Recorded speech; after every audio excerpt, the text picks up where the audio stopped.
تو جن لوگوں کے آنسو سجدوں پر گرتے ہیں اور مصلے بھیگ جاتے ہیں، رب کریم ان کی دعاؤں کی لاج فرماتا ہے۔ مجھے تھوڑے دن پہلے ایک دوست نے پوچھا پاکستان کے حالات بنے پڑے، تو پریشان ہو گیا، جی تسی بھی سارے ہو گئے۔ تو میں نے کہا یار یہ حالات ہیں، اوپر نیچے ہوتے رہتے ہیں، آپ کو میں بتاؤں خوبیاں ڈھونڈنے چلے نا کبھی، تھوڑی سی دنیا میں نے بھی دیکھی ہے اور کچھ ملکوں کو میں بھی دیکھ آیا ہوں۔ نماز پڑھنے کا اتنا اچھا انتظام کسی اور ملک میں نہیں جتنا پاکستان میں۔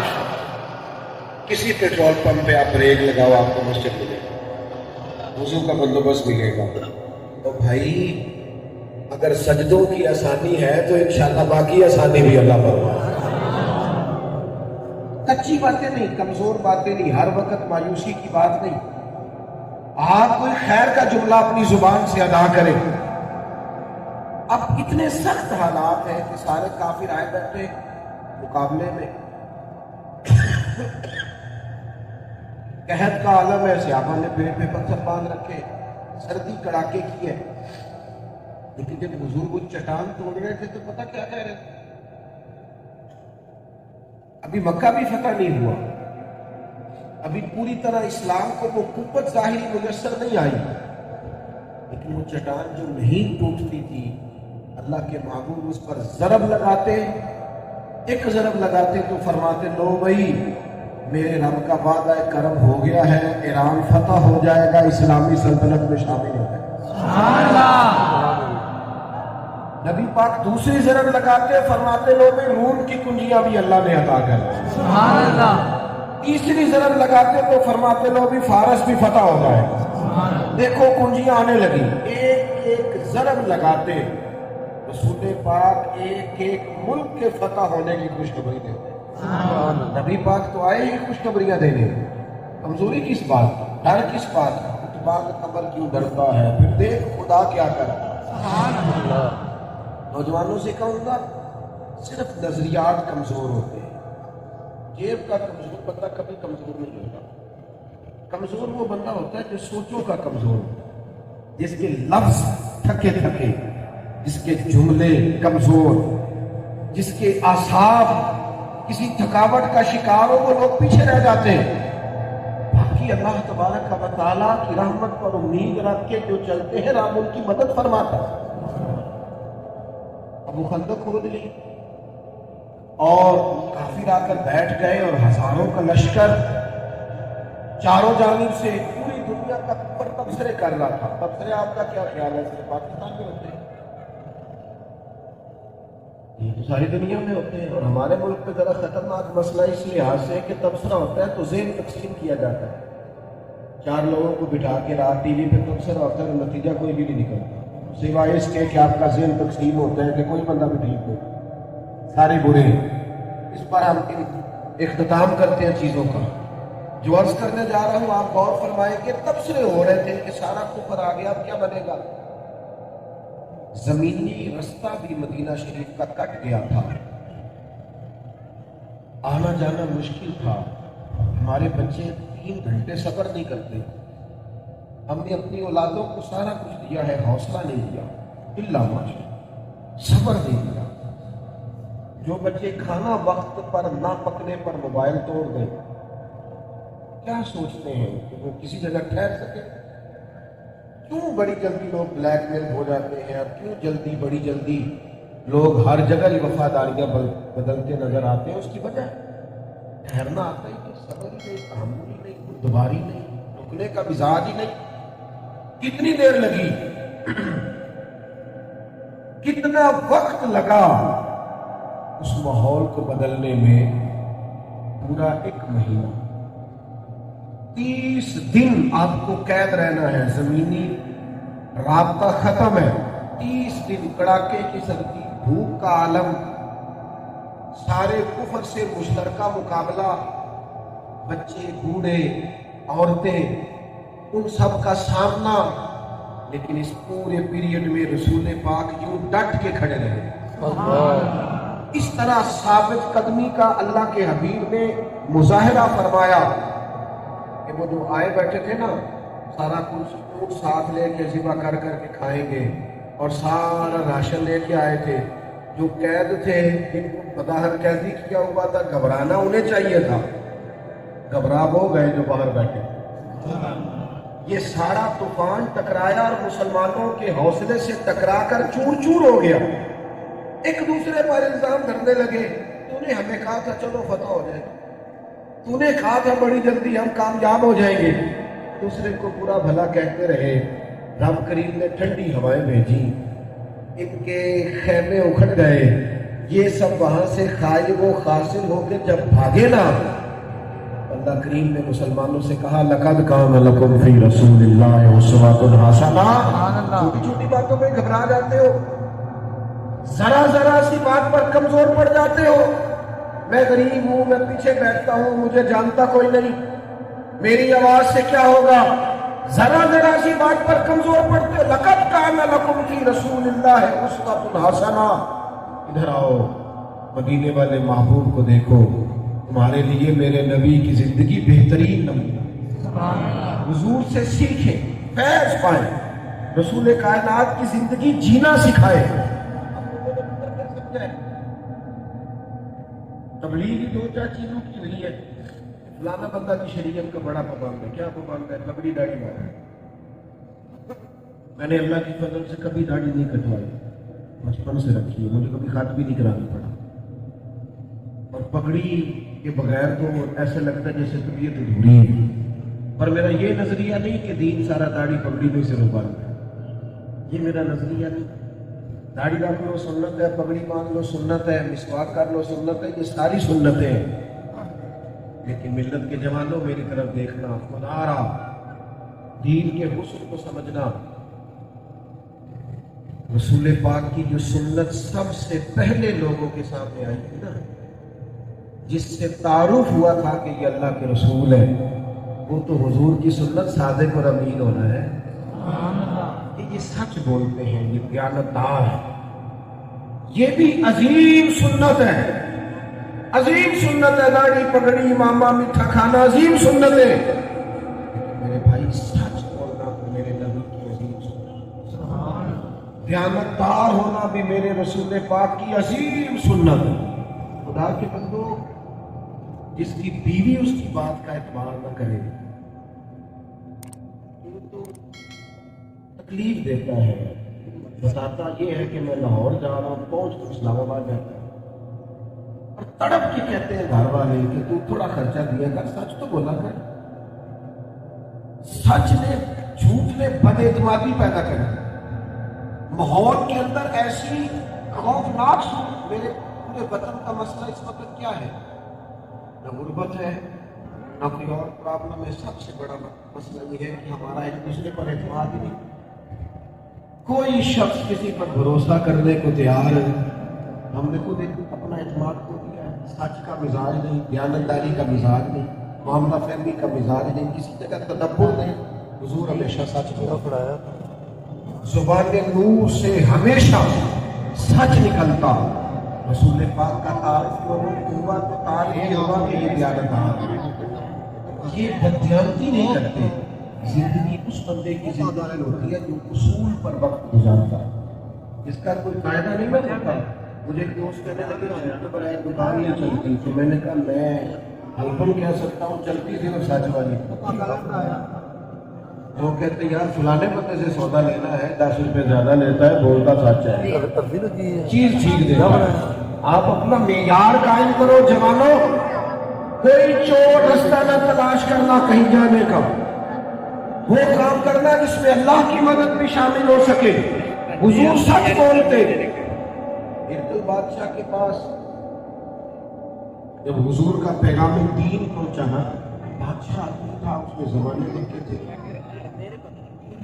میری طرح کے سادہ لوگ کئی دفعہ کسی خاص نعرے سے متاثر ہوتے ہیں. جن لوگوں نے دنیا دیکھی ہو وہ ذرا غور و فکر کے بعد رزلٹ اور نتیجہ عکس کرتے ہیں.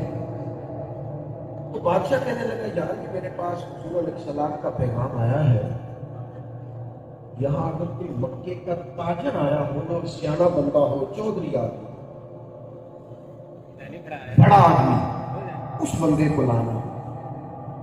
انہوں نے تجارت کے لیے ہمیشہ کوئی نہ کوئی شاہ روم کے یہاں رہتا تھا، اس ملک میں لوگ گئے رہتے تھے.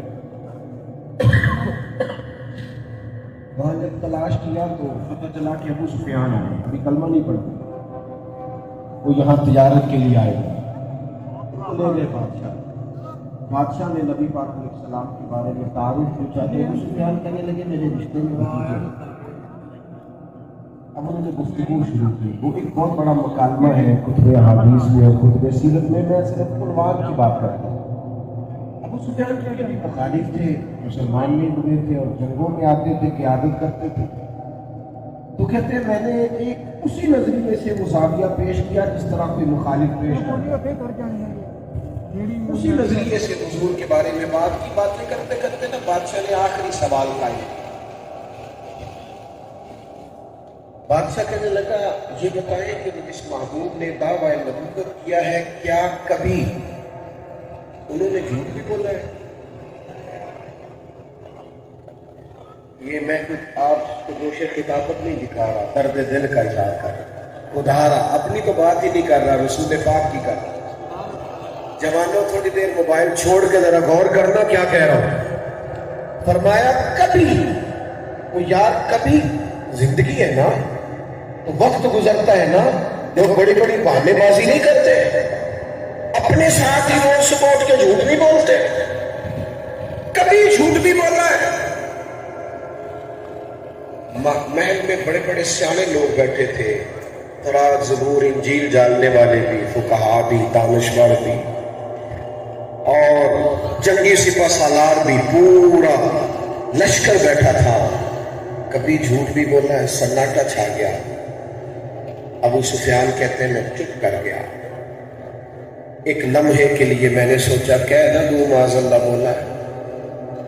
پھر میرے اندر سے خیال آیا کہ یہ تو عرب کی وضاحداری کے خلاف ہے، اور پھر میں ان کو معاذ اللہ جادوگر کہوں، شاعر کہوں، کاہن کہوں تو شاید کوئی سوچے اور حضور نے جھوٹ بولا ہے، یہ تو مانیں گے کوئی نہیں. کہتے میں سوچ رہا تھا. بادشاہ پھر بولا. اس نے کہا سردار کیا سوچ رہے ہو؟ کیا کبھی جھوٹ بھی بولا ہے؟ ابو سفیان کہتے میرے ہاتھ میں چھڑی تھی، میں نے اٹھا کے زمین پہ رکھی اور اٹھ کے کھڑا ہوا. میں نے کہا بادشاہ میری مخالفت اپنی جگہ پہ، میں جنگوں میں ان کی مخالف قیادت ہوں، جنگ لڑتا آیا ہوں. وہ رشتے میں میرے بھتیجے ہیں، میں نے انہیں ان کی ماں کی گود میں بھی دیکھا ہے اور میں نے انہیں دادا کے کندھوں پر بھی دیکھا ہے، چچا کے گھر میں بھی دیکھا ہے. میں نے انہیں اپنی آنکھوں سے سیدہ خدیجہ کا دولہا بنے بھی دیکھا ہے. میں نے ان کی گود میں 4 بیٹیاں کھیلتے دیکھی ہیں. بادشاہ میرے وہ رشتے میں بھتیجے ہیں، میرے سامنے ان کے مقدس بال سفید ہوئے. ساری مخالفت اپنی جگہ پر. اور ایک بات میں کہہ دوں، محمد عربی کی زبان سے جو نکلتا ہے حق اور سچ ہی نکلتا ہے.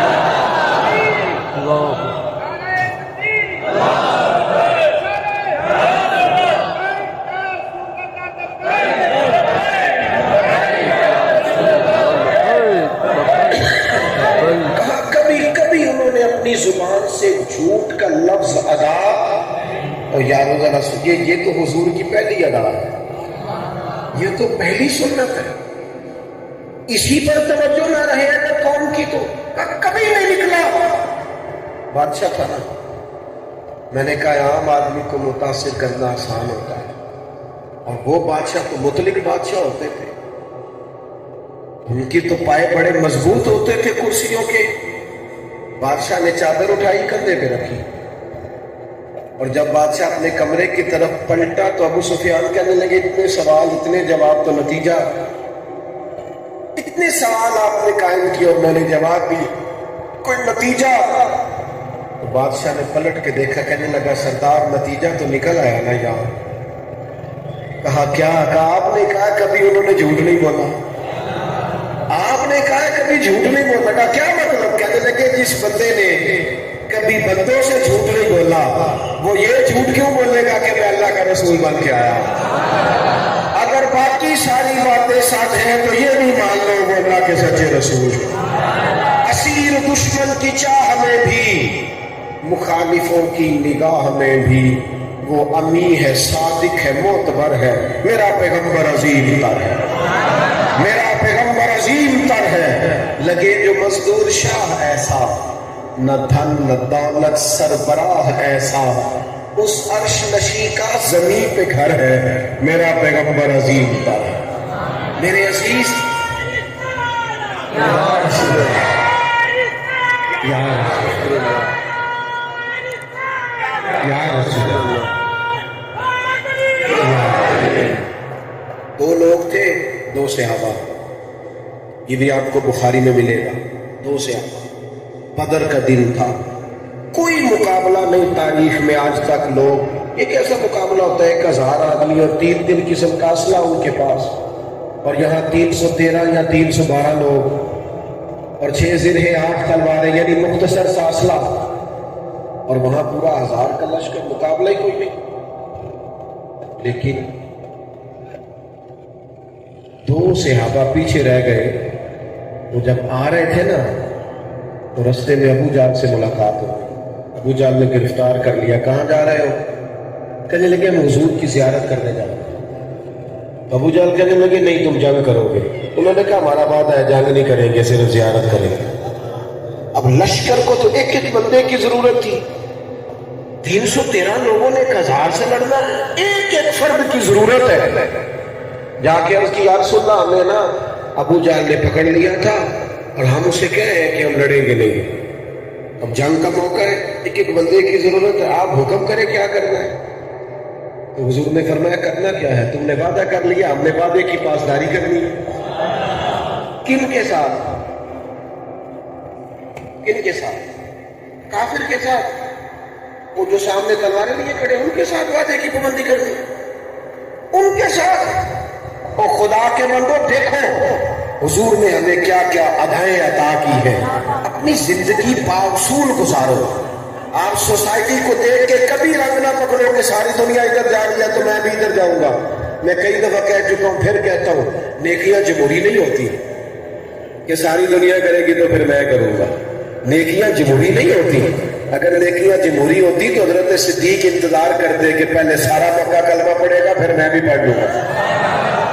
انہوں نے کہا ان کی سمجھ میں نہیں آتا تو نہ ہے، میری سمجھ میں حضور کی محبت کا رنگ آ گیا ہے کہ وہ کچا رنگ ہے للاری والا، جڑا چڑھتا تے لیندا رہندا، اے عشق تیرے دا رنگ محمد، جب چڑھ جائے پھر نہیں لینا، یہ پکا ہو گیا۔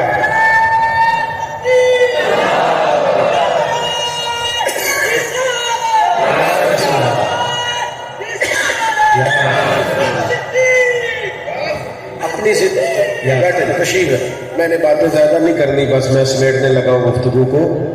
ایک بات ضرور کرنی ہے آپ سے آخر میں، آپ امید ہے میری بات پر زیادہ توجہ دیں گے۔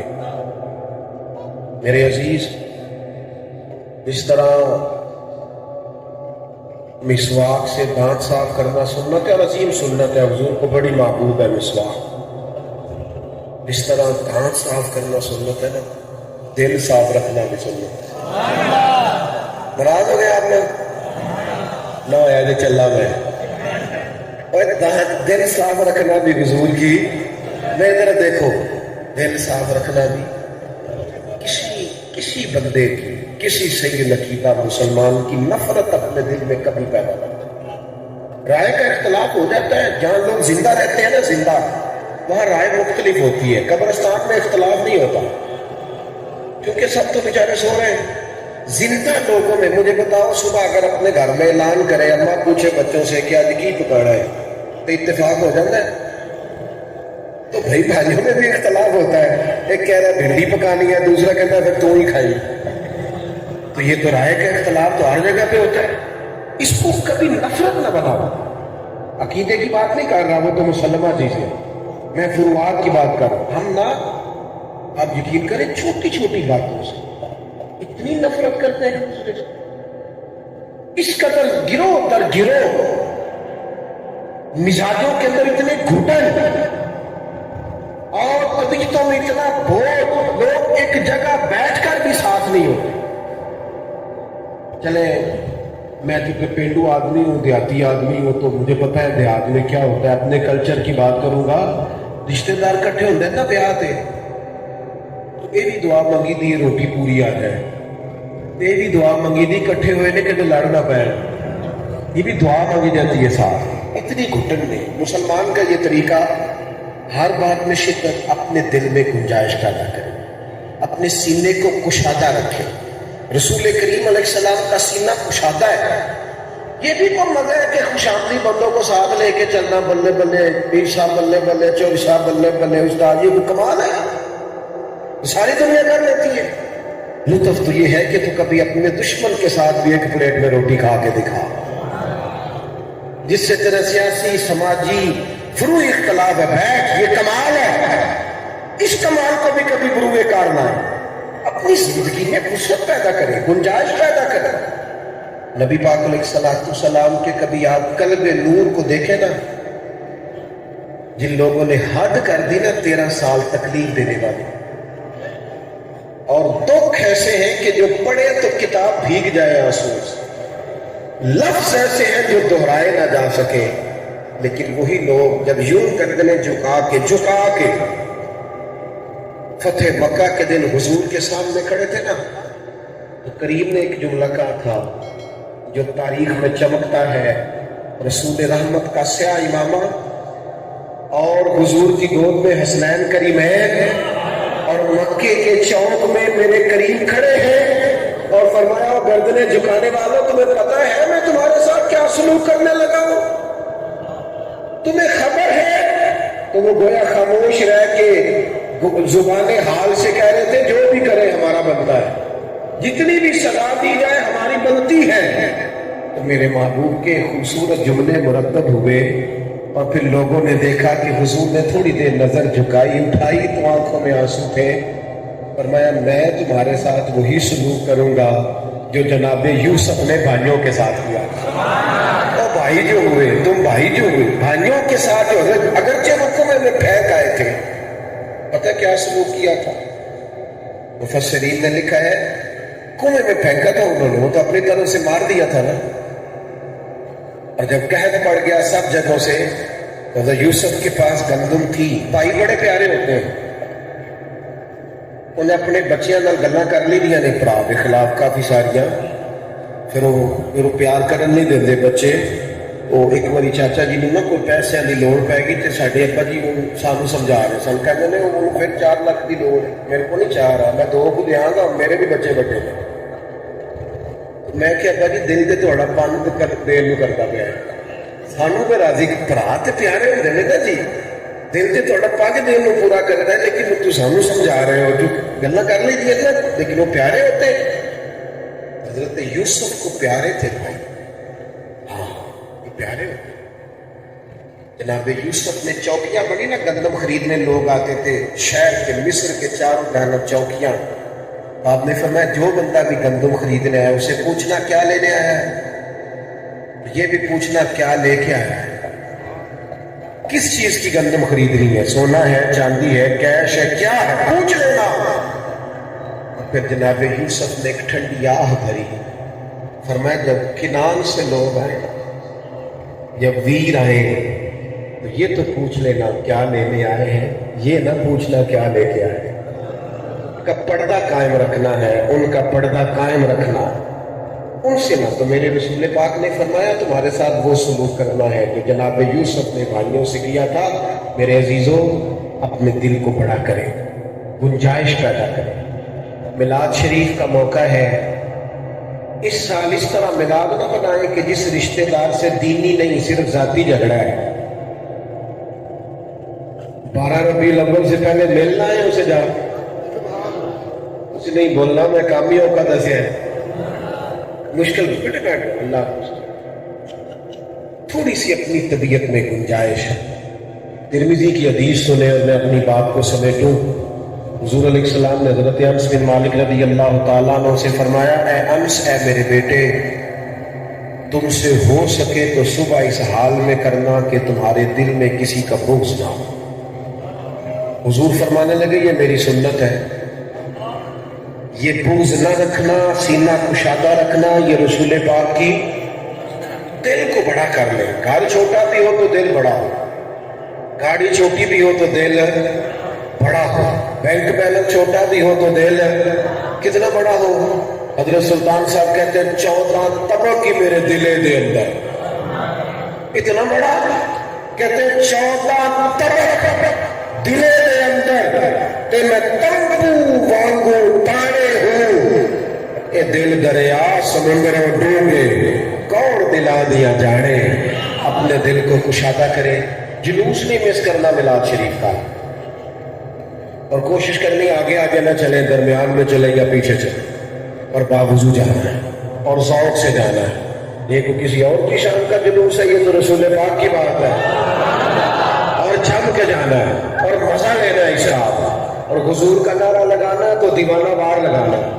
اس دھرتی پہ جب تک مدینے والے کے نعرے لگتے رہیں گے کرم برستا رہے گا، رحمتیں ہوتی رہیں گی. اللہ کی بارگاہ میں دعا کرتا ہوں، میرے بھائیوں نے بڑی عظیم محفل سجائی، اللہ بہترین صلہ